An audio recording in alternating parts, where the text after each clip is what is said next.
दीप news मध्ये आपलं हार्दिक स्वागत। आजच्या ठळक घडामोडी। मनोहर पर्रिकर यांचं निधन, मृत्यूशी सुरू असणारी झुंज अखेर संपली। पर्रिकरांच्या निधनामुळे राष्ट्रीय दुखवटा जाहीर, देशभरात तिरंगा अर्ध्यावर। खेडमध्ये मोबाईल सेवेचे 313 भारत संचार निगम नॉट रिचेबल। पोसरे बौद्धवाडी येथून वृद्ध बेपत्ता आणि गणपतीपुळे समुद्रात पर्यटकांचा बुडून मृत्यू। सविस्तर वृत्त। गेले 8 महिने स्वादुपिंडाच्या कर्करोगाशी धीरोदत्तपणे तोंड देणारे, गोव्यातच नव्हे तर देशातही आपल्या तत्वनिष्ठ आणि स्वच्छ राजकारणाची छाप उमटवणारे अत्यंत प्रामाणिक नेते मनोहर पर्रिकर यांचं रविवार दिनांक 17 मार्च रोजी सायंकाळी निधन झालं। पर्रिकर यांच्या निधनाबद्दल राष्ट्रपती रामनाथ कोविंद यांनी अधिकृतपणे रात्री 8 वाजता ट्विट करून शोक व्यक्त केला। त्यांच्या निधनानंतर राजकीय वर्तुळातून त्यांना श्रद्धांजली वाहण्यात आली। राष्ट्रवादी काँग्रेसचे अध्यक्ष शरद पवार यांनीही निवडणूक प्रचारासाठी सुरू असलेल्या सभेत भाषण थांबवून पर्रिकर यांना श्रद्धांजली वाहिली, तर मुख्यमंत्री देवेंद्र फडणवीस यांनीही दुःख व्यक्त केलं।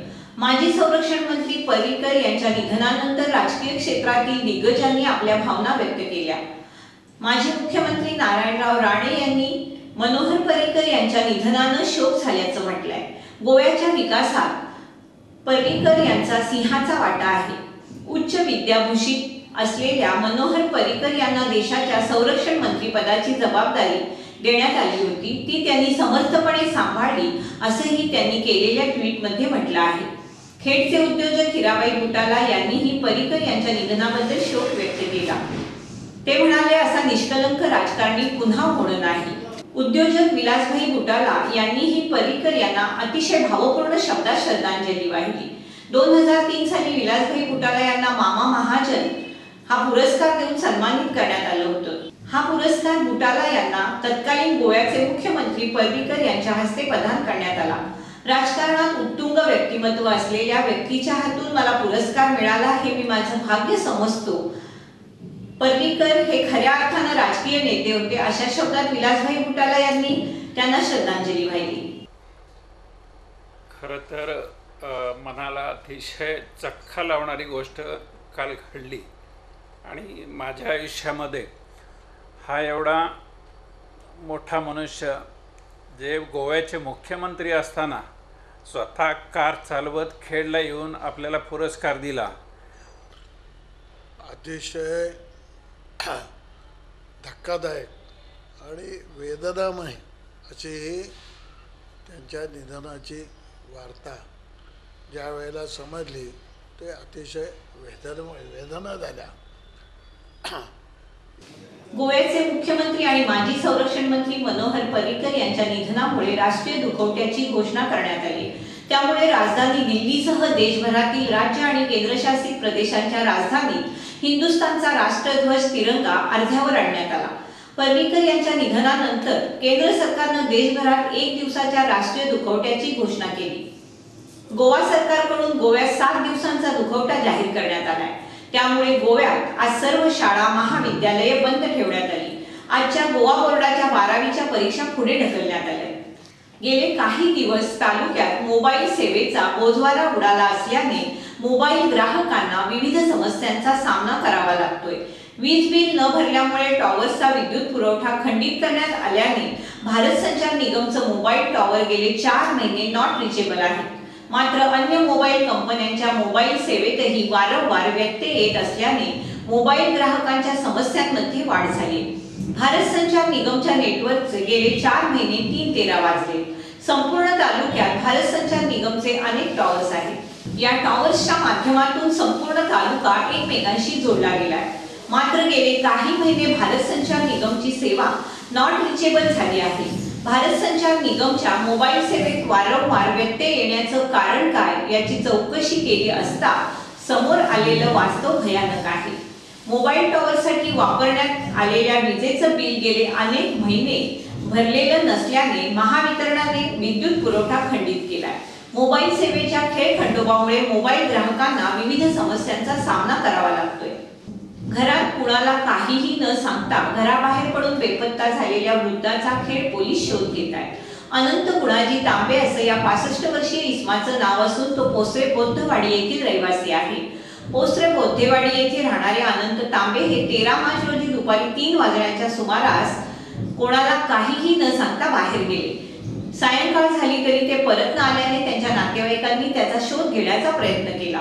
मात्र कुठेच आढळून न आल्याने त्यांची पत्नी अनिता तांबे हिनं अनंत तांबे बेपत्ता झाल्याची तक्रार दाखल केली. खेड पोलीस या प्रकरणी अधिक तपास करत आहेत.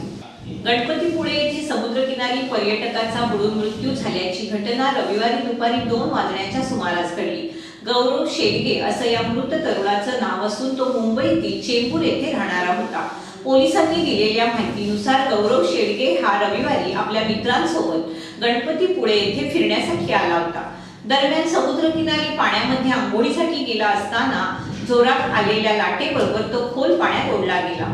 यावेळी तेथे उपस्थित असलेल्या लोकांनी त्याला बाहेर काढून उपचारासाठी रत्नागिरी जिल्हा शासकीय रुग्णालयात दाखल केलं. मात्र वैद्यकीय अधिकाऱ्यांनी त्याला मृत घोषित केलं. घटनेची नोंद जयगड पोलीस ठाण्यात करण्यात आली असून पुढील तपास करण्यात येत आहे. गणपतीपुळे समुद्रकिनारी पर्यटकांच्या सुरक्षेसाठी अनेक फलक लागले असताना सुद्धा अशा दुर्घटना येथे घडत असल्याने आश्चर्य व्यक्त होते.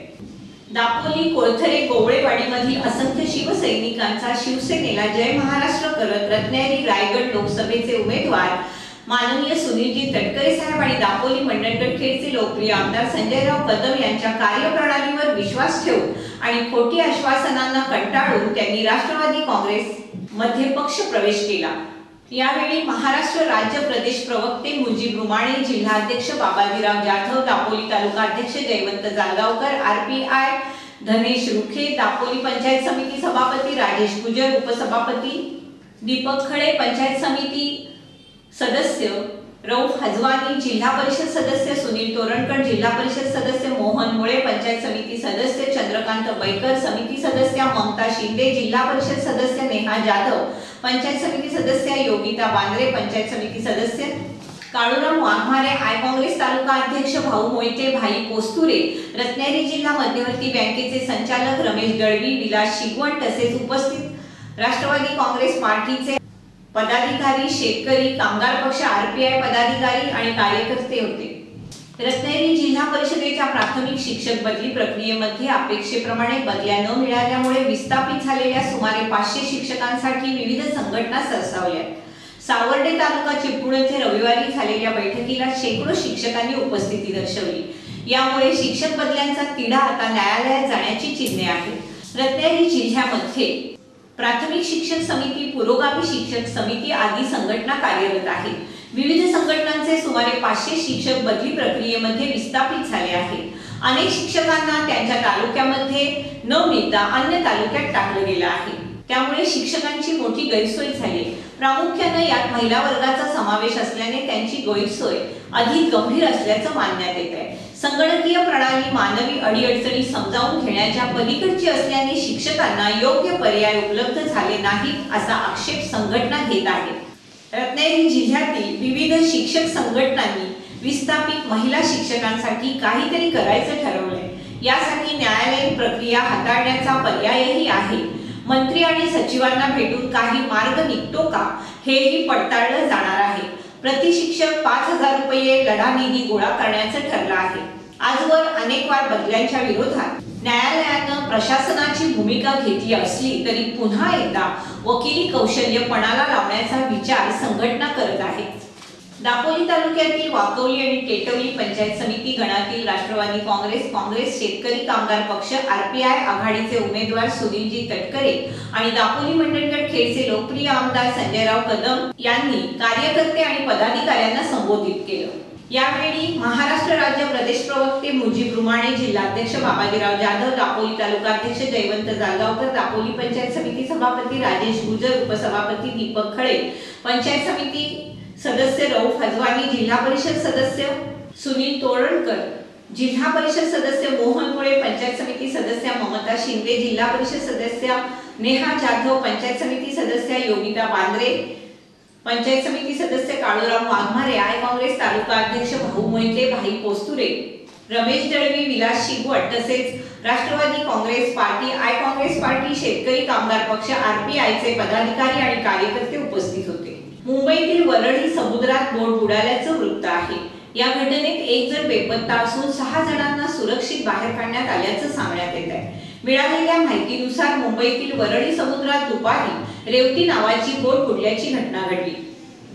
घटनास्थळी दाखल झालेल्या तटरक्षक दलाच्या जवानांनी 6 ते 7 प्रवाशांना वाचवले. याचबरोबर तटरक्षक दलाचे जवान बेपत्ता असलेल्या एका प्रवाशाचा शोध हेलिकॉप्टर आणि बोटीच्या मदतीने घेत आहेत. धीरज शिगवण यांच्या अंबर टेलरिंग मटेरियल दुकानाचा उद्घाटन समारंभ आज संपन्न झाला. यावेळी त्यांना शुभेच्छा देताना खेड नगरीचे प्रथम नागरिक वैभवजी खेडेकर, दापोली मंडणगड खेड आमदार संजयराव कदम, विश्वासराव मुधोळे, गटनेते अजय माने, ॲडव्होकेट अश्विन भोसले, नगरसेवक तौसिफ खाते, नगरसेवक तौसिफ खोत, माजी नगरसेवक मीनार चिखले, कमरभाई मुकादम, निलेश काणेकर, संतोष पवार, परेश चिखले आदी मान्यवर उपस्थित होते. चिपळूण तालुक्यातील गोळकोट खाडीत वाळू उत्खनन करण्याची परवानगी केवळ 20 बोटींना देण्यात आली असतानाही चक्क 100 बोटींच्या माध्यमातून उत्खनन केलं जात आहे अशी माहिती उपलब्ध झाली. महसूल यंत्रणा निवडणुकीच्या कामात गुंतल्याचा फायदा उठवत वाळू व्यावसायिक मोठ्या प्रमाणात वाळू उत्खनन करत आहेत. प्रवाशांच्या सोयीसाठी कोकण रेल्वे मार्गावर एप्रिल ते जून या कालावधीसाठी समर स्पेशल गाड्या रेल्वे प्रशासनानं जाहीर केल्या. मुंबई ते गोवा तसेच मुंबई ते सावंतवाडी या मार्गावर या विशेष गाड्या 8 एप्रिल ते 8 जून या कालावधीत धावणार आहेत. समर स्पेशल जादा गाड्यांमुळे कोकण रेल्वेच्या प्रवाशांची सोय होणार आहे. उन्हाळी सुट्टी गावी येणाऱ्या मुंबईकर मंडळींना गर्दीच्या हंगामात त्यामुळे काहीसा दिलासा मिळणार आहे. खेडचे माजी उपनगराध्यक्ष कुंदन सातपुते आणि त्यांचे सहकारी अभिजित पवार यांच्या संकल्पनेतून खेड शहरामध्ये प्रथमच नॅशनल फायर सेफ्टी काउन्सिल मान्यताप्राप्त Indian college of fire and safety management या अभ्यासिकेच्या शुभारंभानिमित्त त्यांना आज शुभेच्छा देण्यात आल्या. खेड शहर शिवसेनेच्या वतीने निकेतन अनंत पाटणे शहर प्रमुख, सर्व शहर कार्यकारिणी पदाधिकारी, महिला आघाडी, युवा सेना आणि सर्व शिवसैनिक उपस्थित होते. खेड तालुक्यातील धवडे येथील प्रतिष्ठित नागरिक हरिभक्तपरायण दत्ताराम रामजी शेठ जाधव यांचं शुक्रवार दिनांक 15 मार्च रोजी वयाच्या 90व्या वर्षी निधन झालं. दत्ताराम जाधव हे उद्योजक अनंत जाधव यांचे वडील.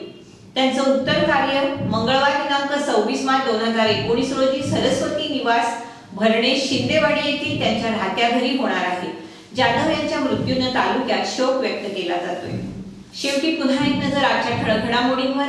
मनोहर पर्रिकर यांचं निधन, मृत्यूशी सुरू असणारी झुंज अखेर संपली.